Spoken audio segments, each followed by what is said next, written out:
అందరికీ నమస్కారం. ఈరోజు 32వ డివిజన్లో కార్పొరేటర్ అవినాష్ గారితో మరియు ఇతర వైసీపీ నాయకులతో, కార్యకర్తలతో, మహిళలతో ఆదాల ప్రభాకర్ రెడ్డి గారికి మరియు విజయసాయి రెడ్డి గారికి ఓట్లు అభ్యర్థించడం జరిగింది. నేను గత 40 రోజులు పైగా నాన్నగారి తరఫున, విజయసాయి రెడ్డి తరఫున ప్రచారం నిర్వహించడం జరిగింది. ఇప్పటికే అన్ని డివిజన్లు పూర్తి చేశాము. ఏ డివిజన్కి వెళ్ళినా కూడా స్పందన అద్భుతంగా ఉంది. ప్రజలే స్వచ్ఛందంగా వచ్చి మేము మాకు ఇంత పనులు చేసి పెట్టారు, ఆదాల ప్రభాకర్ రెడ్డి గారికి మా ఓటేస్తాం, జగనన్నకే ఫ్యాన్ గుర్తుకే మా ఓటు అని చెప్పడం జరిగింది. జగన్మోహన్ రెడ్డి గారు కొత్త మేనిఫెస్టో కూడా రిలీజ్ చేశారు. అదంతా పేద ప్రజలకు ఎంతో ఉపయోగపడే మేనిఫెస్టో. ఇంతే కాకుండా నేను గమనించింది అక్కడక్కడ కొన్ని రోడ్లు, కొన్ని డ్రైన్లు, అక్కడ కొన్ని స్ట్రీట్ లైట్లు 90% పనులు జరిగాయి. మనం ఆదాల ప్రభాకర్ రెడ్డిని గెలిపించుకుంటే ఆ మిగతా పనులు కూడా తప్పకుండా చేయించుకుంటాం.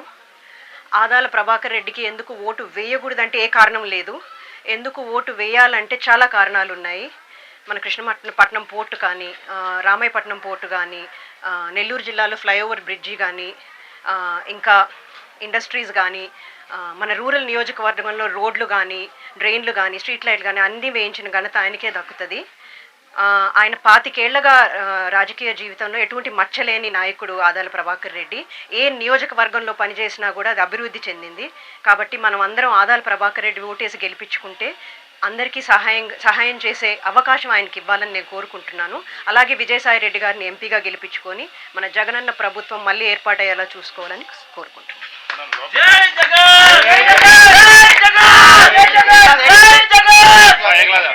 విజయసాయి రెడ్డి గారు లోకల్ మేనిఫెస్టో రిలీజ్ చేశారు కదా, దాని మీద ప్రజల స్పందన ఎలా ఉంది?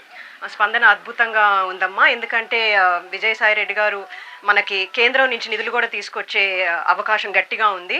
తప్పకుండా రానున్న 5 సంవత్సరాల్లో కేంద్రం నుంచి, రాష్ట్రం నుంచి ఎన్నో నిధులు తీసుకొచ్చి తప్పకుండా ఈ రూరల్ నియోజకవర్గాన్నే కాదు నెల్లూరు జిల్లాను కూడా అభివృద్ధి చేస్తారని నేను గట్టిగా నమ్ముతున్నాను.